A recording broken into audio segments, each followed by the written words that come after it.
رہائش کا خرچہ نہیں دینا پڑتا ہے، اس کو کھانے کا خرچہ نہیں دینا پڑتا ہے، کیونکہ اس کے جو رشتہ دار ہے، اس کے جو عزیز ہے، جو دوست ہے، وہ سارے خرچے اٹھاتے ہیں۔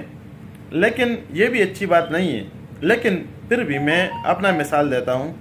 قطر میں میرے بھائی ہے، فیملی ممبرز ہے، یہاں پہ دوست ہے، ایک سیٹ اپ بنا ہوا ہے۔ تو اگر میں آزاد ویزے پہ یہاں پہ آؤں گا تو مجھے یہ ٹینشن لینے کی ضرورت نہیں ہے کہ میرا خرچہ ہوگا یہاں پہ۔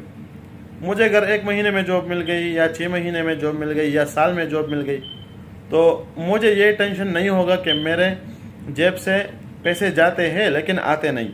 یہ ایسے حالات میں اگر آپ کا کوئی رشتہ دار، اگر آپ کا کوئی جاننے والا، اگر آپ کا کوئی دوست قطر میں موجود ہو تب۔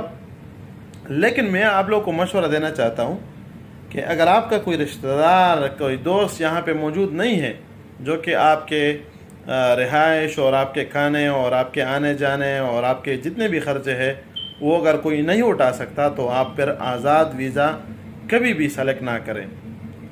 میں بار بار بولتا ہوں کوئی آزاد ویزا نہیں ہوتا، میں اس ویزے کی بات کر رہا ہوں جس کو ہم آزاد ویزا کہتے ہیں۔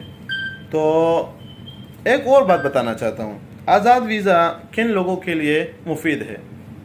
جس کو ہم آزاد ویزا کہتے ہیں وہ کون کون سے لوگوں کے لیے فائدہ مند ہے؟ سب سے پہلے تو میں بتانا چاہتا ہوں کہ جو لیبر کیٹیگری ہے، جو لیبر میں کام کرتے ہیں، کارپینٹر ہے، اسٹیل فکسر ہے، یا ایسے لوگ جو کہ ایجوکیٹڈ نہیں ہے، تعلیم یافتہ نہیں ہے، جن کے پاس کوئی ہنر نہیں ہے، ایسا ہنر جس سے وہ کم سے کم 3-4 ہزار مہینے کا نہ کما سکتا ہو، تو وہ ہم سمجھتے ہیں کہ وہ لیبر کیٹیگری میں آتے ہیں، ورکر کیٹیگریز میں آتے ہیں۔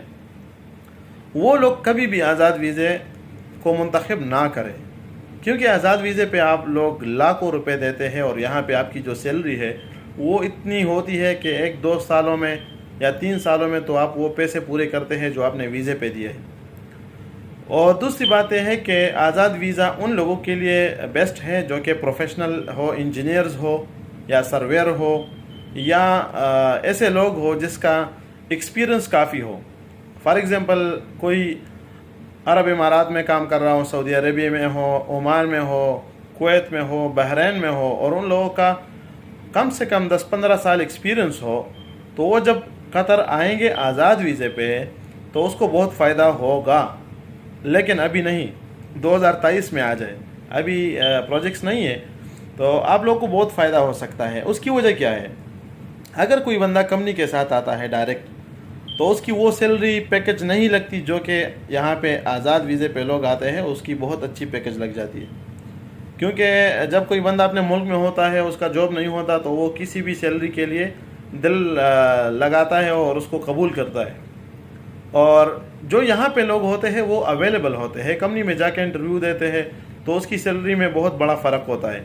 لیکن میں پھر بتانا چاہتا ہوں کہ جو ایسے لوگ ہیں جو کہ ہائی ایجوکیٹڈ ہو، انجینئرز ہو یا سرویئر ہو اور سروے میں 10-15 سال ایکسپیرئنس ہو، یا کیو ایس ہو، یا کوالٹی سے ریلیٹڈ ہو۔ میں سول انجینئرنگ ریلیٹڈ بات اس لیے کرتا ہوں کہ میں خود سول انجینئر ہوں، قطر میں ابھی کام کر رہا ہوں as a civil engineer consultant میں، تو اس لیے میں سارے جو مثال ہے، ریفرنس ہے، وہ کنسٹرکشن ریلیٹڈ جو جابز ہے اس کے حوالے سے دیتا ہوں۔ اس کے علاوہ آپ کسی بھی فیلڈ سے تعلق رکھتے ہیں تو اگر آپ کو پتہ ہے، اگر آپ کو اپنے آپ پہ اتنا یقین ہے کہ آپ قطر آنے کے بعد اپنے لیے جاب ڈھونڈ سکتے ہیں اور آپ کی اچھی سیلری لگ سکتی ہے تو ویلکم، آپ بالکل آ جائیں۔ لیکن میں پھر بتانا چاہتا ہوں کوئی بھی آزاد ویزا نہیں ہوتا، یہ ہم لوگوں نے نام دیا ہے۔ قطر کا ورک ویزا ہوتا ہے جس کو ہم آزاد کہتے ہیں، وہ بھی کمپنی کا ویزا ہوتا ہے، اور جو کمپنی کے ساتھ لوگ ڈائریکٹ آتے ہیں وہ بھی کمپنی کا ویزا ہوتا ہے۔ تو یہ آج کی انفارمیشن تھی قطر ویزے کے حوالے سے، آزاد ویزے کے حوالے سے، کہ اس کے فائدے کیا ہے اور نقصانات کیا ہے۔ تو اس ویڈیو میں اتنا کافی، کیونکہ پھر لوگ کمپلین کرتے ہیں کہ آپ ویڈیو زیادہ ٹائم بناتے ہیں۔ انشاءاللہ نیکسٹ ویڈیو میں ہم پھر بات کریں گے اور ٹاپکس پہ قطر کے حوالے سے۔ تو جن لوگوں نے یوٹیوب چینل سبسکرائب نہیں کیا، میرے یوٹیوب چینل کو سبسکرائب کریں، دوستوں کے ساتھ شیئر کریں، اور انشاءاللہ آپ لوگوں کو بہت مفید معلومات میرے یوٹیوب چینل پہ ملیں گے. دعاؤں میں یاد رکھیں. السلام علیکم ورحمۃ اللہ وبرکاتہ.